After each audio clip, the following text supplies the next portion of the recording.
காசு பணம் இல்லாதவன் ஏழ மகன்தான். அவன் காட்டோரமா ரோட்டோரமா படுத்து தூங்குறான். சொத்து சொகம் உள்ளவனோ செல்வ மகன்தான். அவன் பஞ்சு மெத்த போட்டிருந்தும் முழிச்சு ஏங்குறான். எது மற்ற பேர்களுக்கு ஏது கவலை, 4 காசு வச்சிருந்தா 100 கவலை. இங்கு ஆசை வச்ச நெஞ்சுக்கெல்லாம் அமைதி இல்லையே. என்ன வேலை அது என்ன வேலை, மன நிம்மதிதான் இங்கு என்ன வேலை.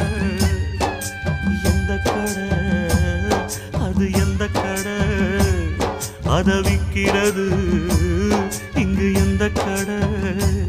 பணங்காசுதான் அள்ளி வீசிதான் அடடா அதுதான் கடையில் கிடைக்காதே.